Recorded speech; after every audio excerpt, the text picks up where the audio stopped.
Today in Framtidsstudion we have an international guest as Philippe Vandenbroeck from the Belgian firm ShiftN visits us, talking about is there a typical Swedish approach to future strategy and how come society doesn't really deal with the challenges that we see if we look into the future.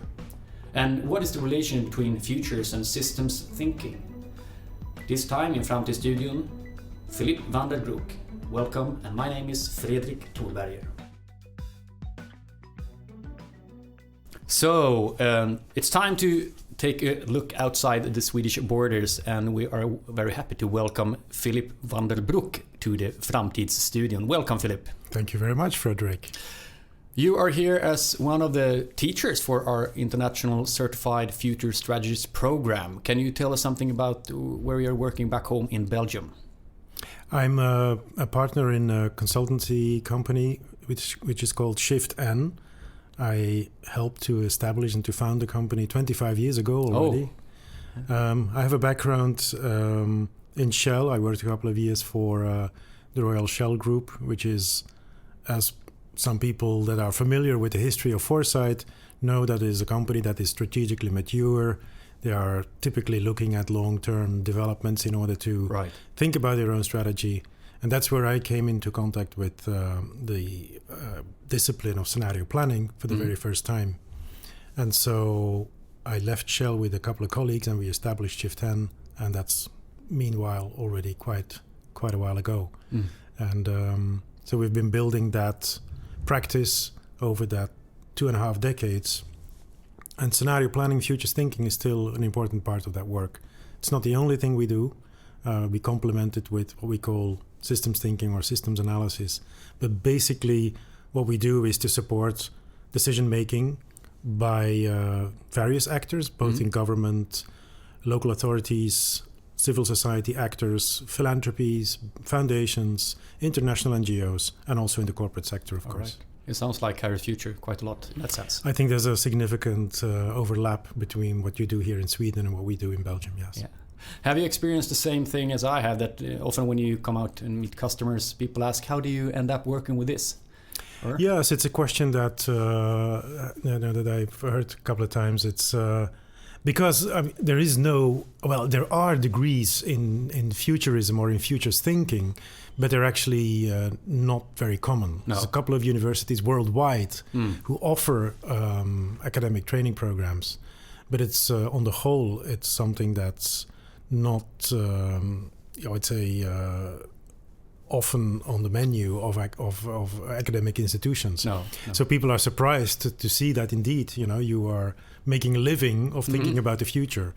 As I said earlier, for me, the exposure I had to strategic thinking and to futures thinking and Shell Group was important.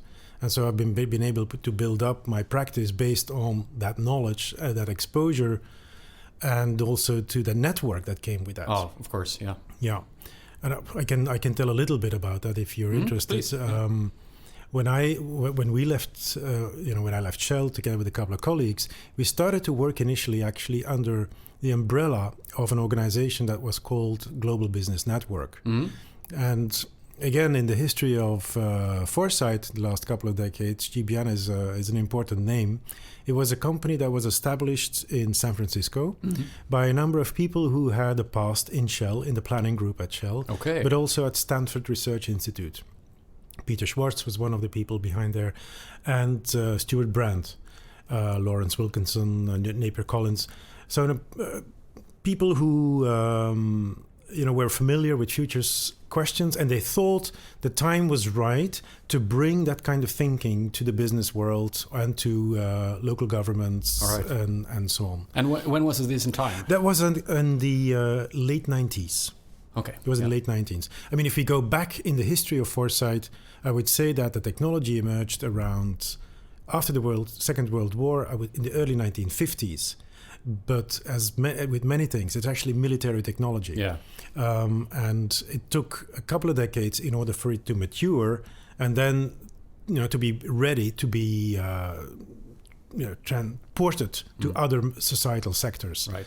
And so GBN played an important role in bringing this way of thinking into the business community. And I was lucky enough to be able to connect to that professional community. And so the first years of my career, I worked actually on a global business network brands, mostly projects in Europe. But that was very formative. And so that's enabled me to build up this practice. Right. And your formal academic training? It's a little bit eclectic. Okay. Which is not a disadvantage, I would say. No, absolutely not. No. In this line of work. Actually, I started out as an engineer and more particularly as what we call now a bioengineer or an agricultural engineer. Mm-hmm. But already while doing my engineering studies, I picked up a master's degree in philosophy. Mm-hmm. And then later on, I also did a degree in urban design. Mm-hmm. And in hindsight, this is an interesting combination of, I would say, skills or ways of thinking, because it combines the designerly way of dealing with complexity with a highly conceptual way of philosophers, with a more solution-oriented and practical way of engineers. And bringing that together is basically what we do all the time in our work. Yeah. Interesting. So now you're here as a teacher, one of the teachers for the International Certified Future Strategist program, the ICFS. What is the ICFS? Well, as I already mentioned, there is a lack, I would say, of academic programs that offer people a way of developing these skills.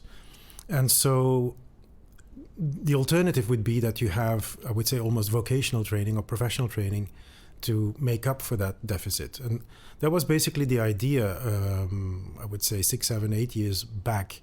Kairos took the initiative, actually. And I remember that Kairos had a training program already, it's been running for quite a long time.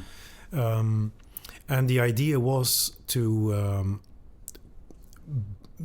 take that training program and to internationalize it.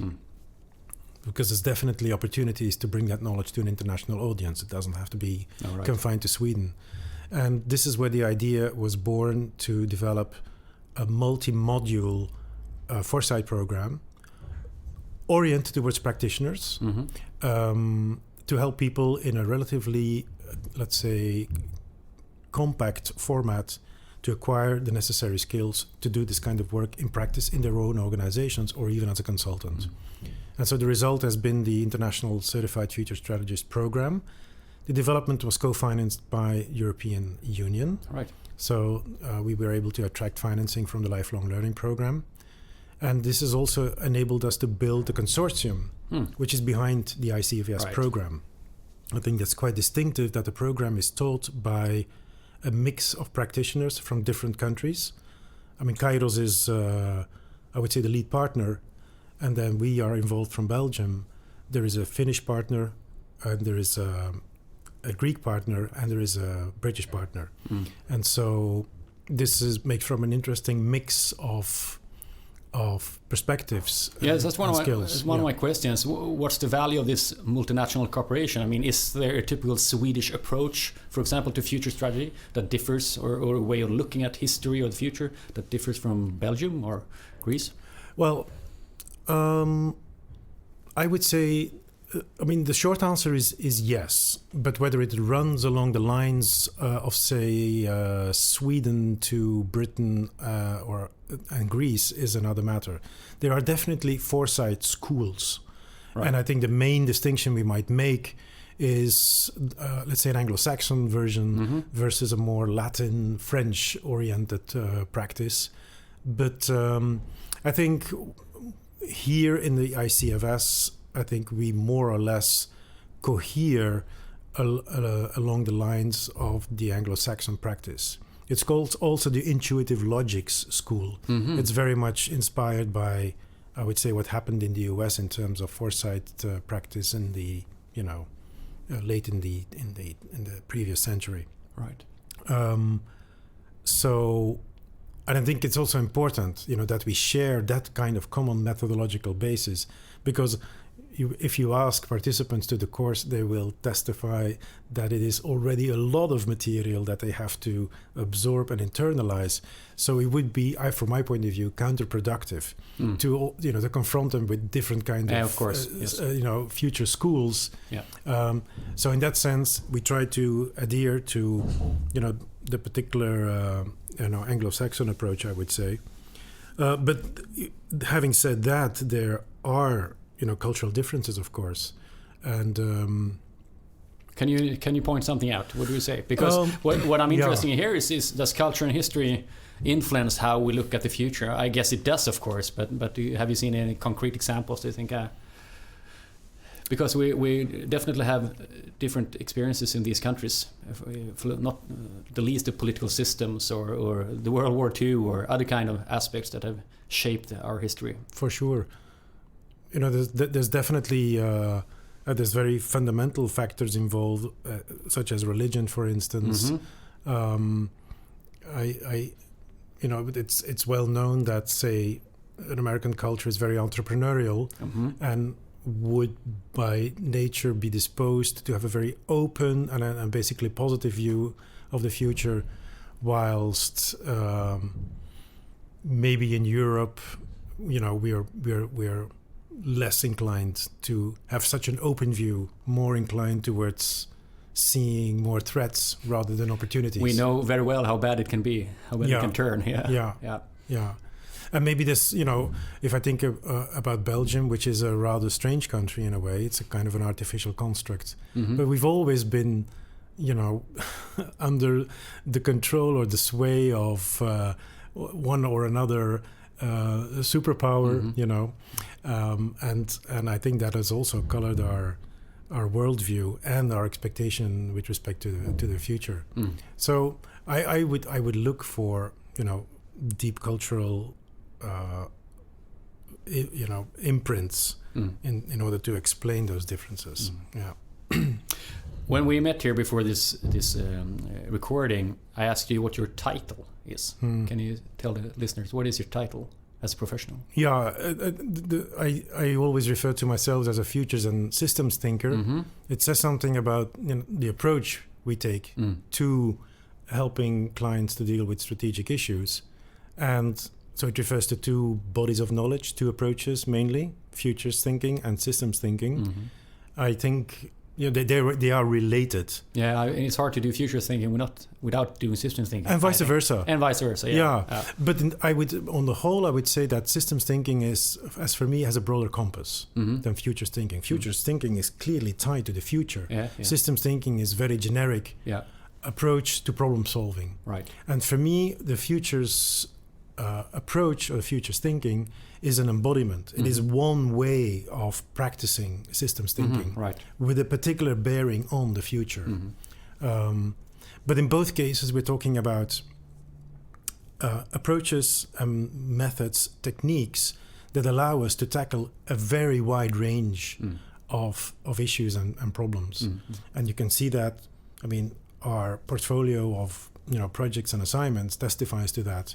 It ranges from issues or challenges related to energy, healthcare, national security, mobility, you name it. Yeah. And I'd like to position ourselves always as, we're not merely generalists, but I think we are specialists in being generalists. All right, that's a special way. Yeah. But please give us something more about systems thinking. What is it really? The discipline. How would you describe it for someone who's really... They might have used it in a way intuitively. But yes. What is the for sure theoretical background or basis for that? Well, systems thinking is basically a problem-solving approach. But in order to explain how it works or what it is, I need to make a distinction between two very basic conceptions of systems thinking. There's one which we could call the engineering school. Yeah. What the engineering school does is, they look at a particular slice of the world out there. They say, this is a system that we're going to investigate, and they build a more or less It can be a simplistic or a simplified model, but a more or less accurate model of that slice of reality. And having that model, then we can start to debate about what are we now going to do in order to make sure that that system works better than it did before. Right. So that is one way of looking at it. The other way of looking at it is what we would call the soft systems approach. The soft systems approach does not assume that there is a system out there that has kind of an objectified existence, but we simply say, we spy confusion in the outside world, and the systemicity is not in the model that we build of that, but in the process of inquiry, i.e. we organize that process as a learning process. So that's what the systemic approach, the soft systems approach, is about. So that's how you investigate the world instead of... It's in both cases we're saying something about how, but the underlying worldview in the engineering approach, and I'm not saying that one or the other is better, but the underlying assumption is I would say is objectivist. It's almost scientistic. Whilst in the other case, I would describe it as constructivist. All right. It is more a process of making sense of and doing that collectively rather than assuming there is a consensus of what a problem is in the first place. Right. Yeah. So one is slightly more psychological in a sense also. I would say so, yeah. Philosophical. Well, philosophical and psychological in the sense that in the soft systems approach, we are going to take on board and we're going to make explicit the different worldviews and the different perceptions that may exist around what we would call a problematic situation. Suppose we would be looking, we're looking here out over Stockholm, we would say there's a congestion problem. Well, your framing of that problem may be, as a civil servant, for instance, may be very different from my framing as a citizen or as a cyclist or whatever. And so we can put that under the carpet, under a kind of a scientific consensus. But in the soft systems approach, we're not going to do that. And it adds complexity. But I also think it actually resolves a lot of complexity because these assumed or these existing differences in worldview, they're going to pop up in one way or another. Absolutely. Yeah. So that's and personally, I feel a lot of allegiance to the soft systems approach. So I would say that our business, in essence, at ShiftN, is to help clients or stakeholders to deal with complexity as a social learning process. That's in a nutshell. That would be the shortest elevator speech I would be able to deliver. It's quite generic and maybe abstract. But if I understand you right and correctly, then the soft system approach has something to do with putting oneself in different shoes and looking at this phenomenon. Yes. And see how can we describe it, how can we experience it, what does it mean to different people? Yes. Yeah. Well, I think there's two elements to it. Right. There's that element, and the other element is actually the process of action learning. So assuming that we have to, there's no way of solving the problem. No, rather we speak or we talk about a problematic situation in which we're going to intervene in a learning fashion in order to improve that situation. Right. And the result is going to be that the situation hopefully is improved, but it's not going to be solved. We need to resolve those issues again and again. Right. That's what we call wicked problems today. Yeah, right. Because there's no perfect solution. There's no final solution. It depends on one perspective you look at it, and you can make it better from one perspective and sometimes make it worse in another, of course. That's true, indeed. Yeah. That's interesting. This might be me flying off in my mind because you make me think about something I think quite a lot about. I have a huge interest in Buddhist philosophy. All right. Yeah, and I also have my academic background is actually in cognitive neuroscience. All right. And I mean, it's a field that's been exploding in the last 20 years.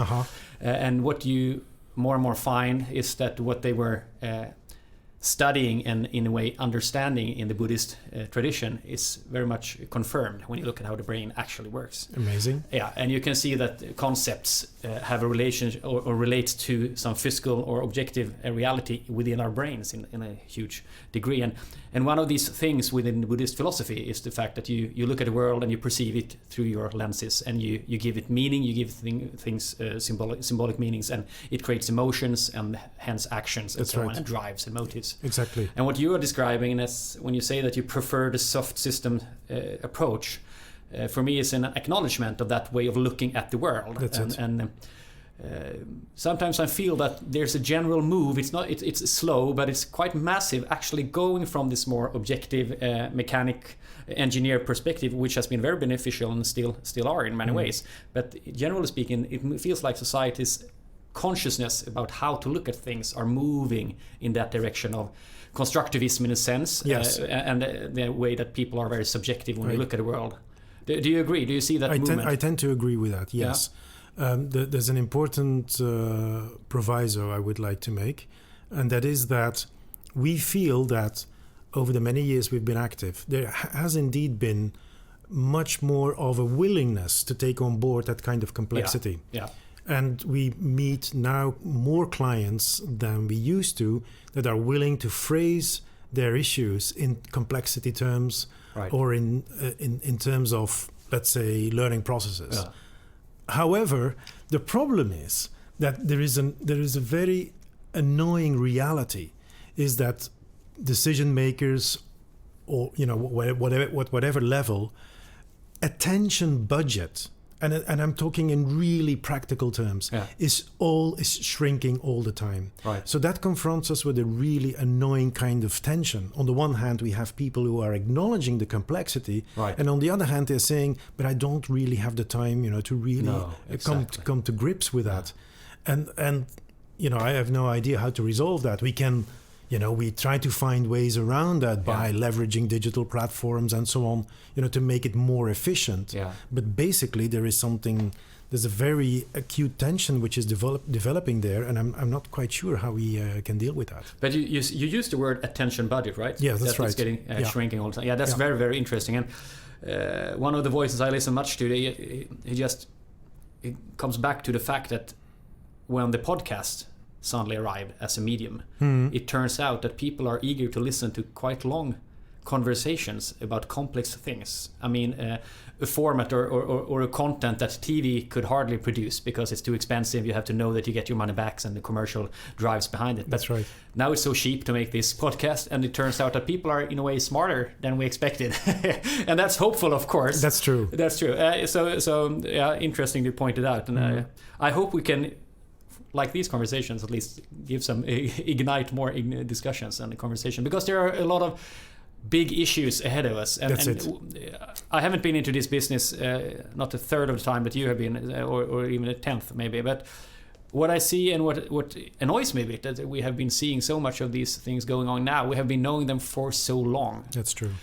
What future issues do you see as neglected, for example, in Belgium or in Europe in general? What are the big themes that we could have done something about, or we don't talk about enough? Well, we do. Well, let's say we may talk about them, but then the question is, do we do something about them? Right. But we have a very, very bad track record over the last, even decades. If we look at, Europe, we've seen over the last 12 years, we're now 2020, I'm referring back to 2008 financial crisis. Right. Did anyone see that coming? No. Migrant crisis, climate crisis, Brexit, All right. say relationship with Turkey, transatlantic relationship. Oh gosh, there's no end to the list of strategic issues which apparently nobody had been thinking before. Oh. And so it's a matter of improvisation then, to develop ad hoc policies to deal with that. And even if we go back even further, then, it's really sobering to see how little progress we've been making. One of the things that we're doing at ShiftN is we have a program running which is labeled the Systems Library. Why is that? There is a lot of interest in systems approaches these days, as we just discussed. But suppose you would Google systems thinking, then you would end up with, I think, a fair amount of hits that would refer to a particular school of systems thinking, which would be MIT kind of system dynamics approach, with thinkers such as Peter Senge or Donella Meadows. And that's fine. That's been an important contribution. But the legacy, the intellectual legacy, which is linked to the systems discipline, is much broader than that. And so what we want to do in that program Systems Library is to read classics from the systems literature. And that goes back to the 1940s, 50s, 60s, 70s, particularly the 1960s, 70s, because the time interval between 1965 and 1975 was an enormous, I would say, point of, in which a lot of ideas fermented that we still are capitalizing on. Okay. So reading, Herbert Simon's Sciences of the Artificial or Donald Schoen's Beyond the Stable State, books from 1971 and 74 respectively, we see these people address exactly the same things we are struggling with today. And we're talking about a 50-year time interval. And they were talking about the environmental issues, about climate change. And it seems we have been doing nothing at all about it. Why do you think? What is the resistance? Are people evil? Well, I wouldn't say they're evil, but they're resistant to change. Or like some people, the evil is unconsciousness. Yeah, I wouldn't go as far as that, but it's quite clear that what we are facing and what we were already then facing. I would say that the early 1970s was a kind of there were a lot of weak signals at that point in time, and those kinds of people, they picked up these weak signals and they translated them in their thinking.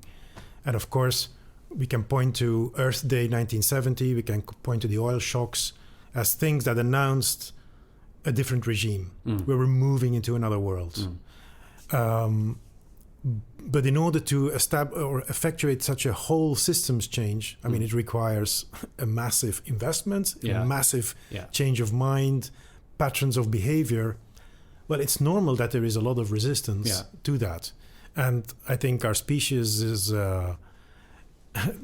distinctive in the sense that, we can achieve a lot, when we see our degrees of freedom disappear, and we know, when we have our backs against the wall, then we will do something. I think we're now at that point.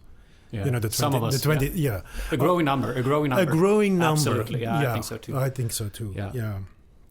And even those who deny, I think subliminally they know that a lot of things will have to change, but they're simply not ready to accept that. I usually quote actually Naomi Klein in her book This Changes Everything. One of the things that really stuck with me was her impression that some of the climate deniers, they were actually understanding the situation very, very well, and they might not be as afraid of the climate change as they were afraid of the socialization of society, when we need to take these big collective decisions that will actually decrease the individual's freedoms to some degrees, because we have to force people to things that are uncomfortable. And I think she's right about that, because there's a huge threshold to accept my life getting, in a sense, smaller. But I think we can find other ways of finding meaning in that context. Absolutely. Yeah. Who is best to foresee the future, young people or old people? You might question the question itself. It's fine. I might question the question. There must be psychological or anthropological studies on that. But I would maybe single out the age cohort in between. All right. Yeah. Your own age. By coincidence. That's why we are standing here, of course. Well, but the thing is that we've seen in recent times that the older people are actually quite conservative, and have been a potent force for in political terms also speaking, for advocating for the status quo. And maybe that is because we've had this extraordinary, we talked about this 50-year time interval. It has been also an extraordinary interval of, had been a lot of growth. Yes. Unparalleled, I suppose. Unparalleled. Yeah. And so there is an understandable fear, to lose that. Young people ought in principle to be, I would expect them to be, they miss the life experience. That is one thing. But they're more agile in terms of their expectations and in terms of their, I would say, in their willingness to embrace change. Yeah. I would expect them to be. Yeah. I would question that from one perspective. That would be if you're more stressed, you don't get more creative sometimes. Oh, no. But there's a limit. That's an additional variable I was about to mention. Yeah. Because we see that young people today are under considerable stress. Yeah. And there's different sources. Mm-hmm. One is the environment of constant stimulation, mm-hmm. which is actually eroding their capacity to focus. Right. That's Cal Newport with his deep work and so on and so on. Mm-hmm. I think is very significant. Mm-hmm. Or navigating the shallows. I think it was I don't know the author of the book, but arguing that constant exposure to these stimuli is actually eroding our capacity to deeply focus. The other thing is that the overall societal consensus that is developing today is one of rather, I would say doom and gloom. Mm-hmm. I noticed that, I have children 23 and 25 years old, mm-hmm. and I noticed they're really struggling with this very negative kind of future perspective. It's not increasing their agency. All right, it's not empowering them. No.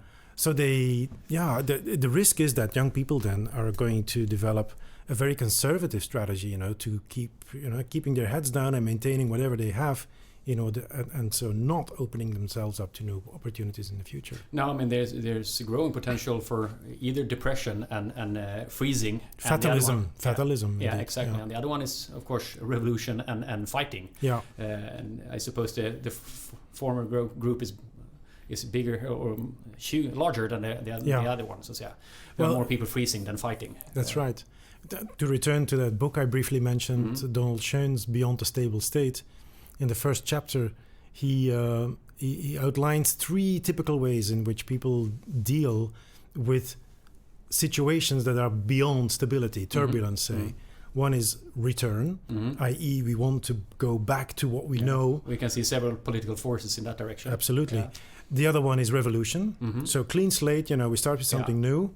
And the third one he calls mindlessness. All right. So which is simply, not minding at all, basically. Happy by consumption, for example. That's it. Yeah. That's interesting. I had a meeting today with some representatives from Swedish student organizations. Okay. And they asked me a question, of course, how the system works, and I tried to explain as good as I could. Yeah. And they are 25 years old maybe. And you can see the burden, actually, that they are struggling. There are huge systems that needs to be overturned in some way or redesigned at least.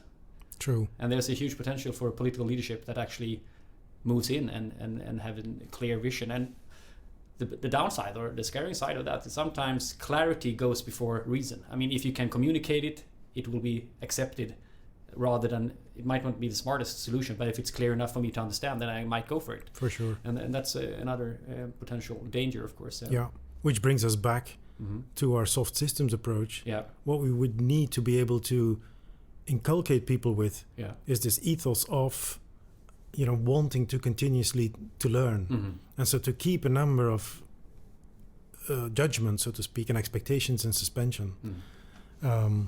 Of course, I want to stress we are generalizing here. It's not that we have to, bundle all young people together. Oh, of course. No.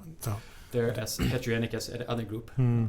Have you heard about the method of appreciative inquiry? Yes. Yeah. Can you say something about it? Well, you might consider that to be part of the systems toolbox as well. Mm-hmm. From my point of view, it is, and that's I think it's an interesting point to raise, particularly in the context of this discussion, because what I said earlier about hard systems and soft systems approaches is very often diagnostic from. Sorry. How do you mean? So what I meant about, what I said about hardened systems approaches, mm-hmm.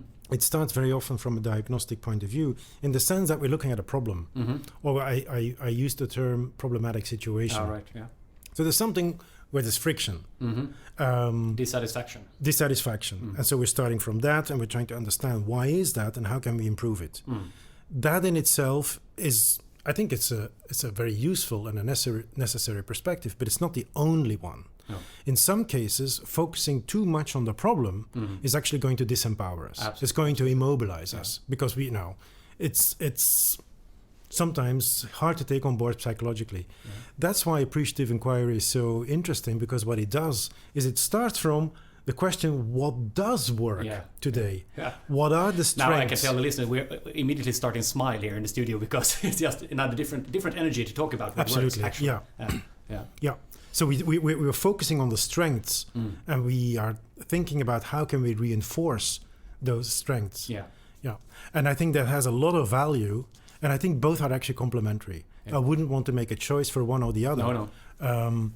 Of course, the risk is that when you do that, you generate a lot of energy, and Motivation, people are you have to be able to keep out that motivation, and you have to be able to do that also in a context which may be quite hostile to that positive drive, which doesn't understand it or think it's naive. Right. Yeah. We talked about naivety. We were actually having a visit here the other day from Daniel Rickardsson, a Swedish guru within the appreciative inquiry. We will meet him later on in Framtidsstudion, and he taught us something about asking the right questions. Exactly. Makes the world difference. Absolutely, yes. And possibly, I would say, our research showing that people who claim to not be interested in society, the same amount of people also claim that they are feeling that they don't have anything to contribute with.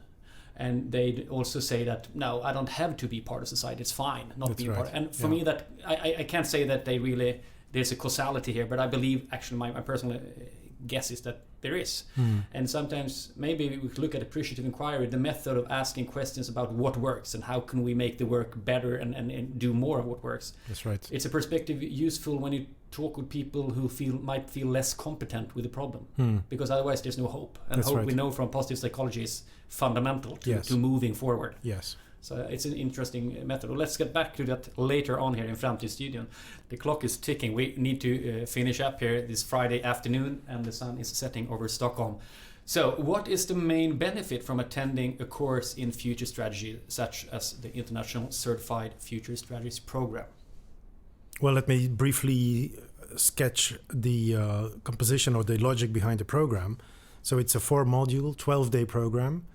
And so we have each module taking 3 days, and it's built up as follows. So we start with the first module, which we've been teaching the last 3 days, which focuses on trend scanning and analysis. So that is trying to understand, from your position, how does my environment look like? And so we provide a language and a number of tools in order to do that. It's about describing and it's about analyzing. So you develop insight in how all these things hang together. Right. That's the basis for the second module, in which we move into the design of scenarios, or development of scenarios. That in itself is a really interesting idea, because what we're doing there is not assuming that there is going to be one particular future that is going to unfold, but we're going to open our minds towards alternative futures. Right.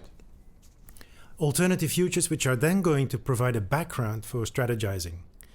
And you could compare it to a wind tunnel. Aeronautic engineers, they develop these kind of scale models, they put it in a wind tunnel and they see whether it holds up against extreme stresses. That's basically the same idea. So in the third module, we're going then to make the link between the scenarios and the actual strategizing. And so the strategizing meaning, what kind of things can we do as an organization in order to become more viable or competitive or have more societal impact, or whatever our mission or purpose is. And that, of course, is very often a process which takes more than simply, I would say, writing a strategy note. You have to get people along, you have to bring them along, right. You have to get the noses in the same direction. So there is a challenge of change management, as we might call it.